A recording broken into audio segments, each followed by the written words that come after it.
On the 27th February 2015, a Marathi movie by the name of Razakar was released. Now, after a gap of nearly 9 years, another movie by the same name of Razakar in Telugu has been released. What is the significance of this movie? Well, it's already stirring the hornet's nest. What and who were the Razakar? But before we understand about Razakars, let's carry an even-handed analysis about Mir Osman Ali Khan Siddiqui, Asaf Jah's seventh of Hyderabad's personality. Very interesting, colorful personality by all means.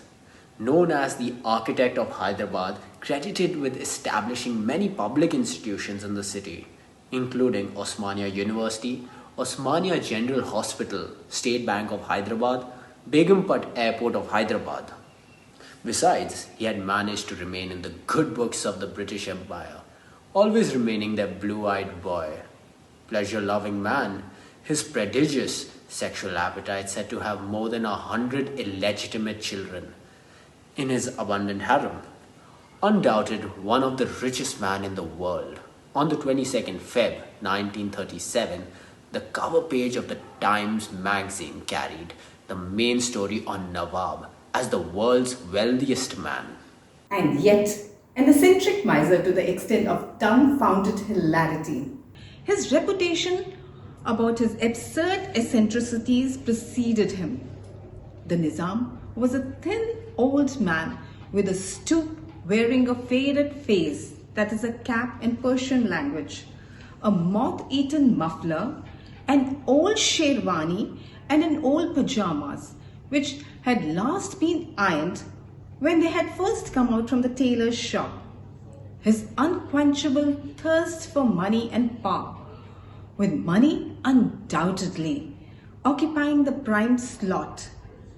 Every person that visited him, either by invitation or not, was obligated to gift him an ashar fee, that is a gold sovereign, on his birthdays.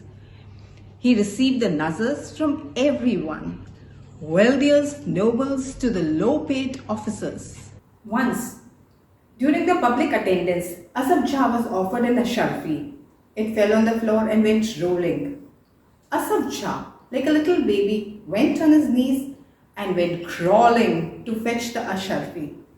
It was quite a hilarious sight for the Darbaris, but at the same time quite embarrassing for a few.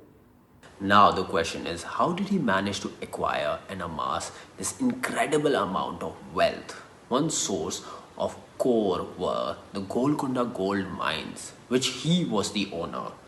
However, another important part cannot be negated was the ability to retain control over the rural population, extracting huge amount of taxes, exploiting the fertility, the crops, the sugarcane's belt of this region, the productivity which was later sent to Great Britain and Europe in return for unimaginable wealth.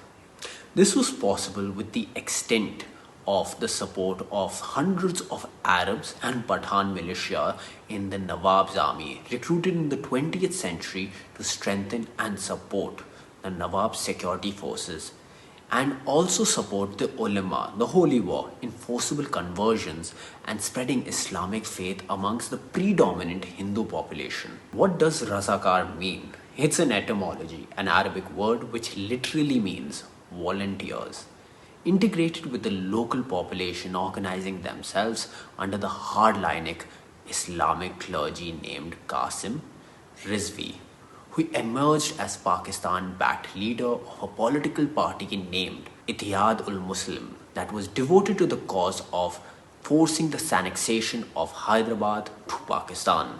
As early as 1948, the British General Officer in Command, Commander-in-Chief of the Southern Command, Lieutenant General, wrote to New Delhi, an aging, headstrong, ill-advised and anachronist ruler is at the head, or normally at the head, of an autocratic and worn-out administration on which the various political agitations and tends to exercise an even increasing weakening influence behind his crumbling administration fading. I take this opportunity to throw brief light on Lieutenant Colonel MA Zaki, a Veer Chakra awardee from the 1965 India-Pakistan conflict, a Padma Shri and a highly successful corps commander in J&K in the late 1980s. Major Mohammad Ahmad Zaki was in command of the leading assaulting company of his battalion near the Tati Jaimal Singh in the Lahore sector on 20th September 1965. His company came under heavy medium machine gun, rifle and Browning fire, and he was injured in the shoulder and arm by a burst of medium gun fire. Still, he led a determined assault on the enemy. He was wounded again. Undaunted by his successive injuries, he drove home the assault in what was virtually hand-to-hand fighting. With a hand grenade, he himself destroyed one enemy bunker containing a medium machine gun. During the Indo-Pak War of 1971, he was in command of the 2nd Battalion of the Maratha Light Infantry. In March 1976, he rose the 18th Battalion of Maratha Light Infantry. Now, what's the connection? Well, Lieutenant Colonel M.A. Zaki, who hails from the distinguished military family from Hyderabad, had a long history of serving in the Nizam's army. His father was a retired colonel in the Nizam's cavalry forces. Very interestingly, he declined an offer from Pakistan's first Prime Minister, Liaquat Ali Khan, to join the Pakistan's army. Instead, he opted to join the Indian Army after Hyderabad joined the Indian Union. At moments like this, words from William Ralph Emerson's poem, A Nation's Strength, ring powerfully apt. Not gold, but only men can make a people great and strong. Men who for truth and honor's sake stand fast and suffer long. Brave men who work while others sleep, who dare while others fly. They build the nation's pillars deep and lift them to the sky.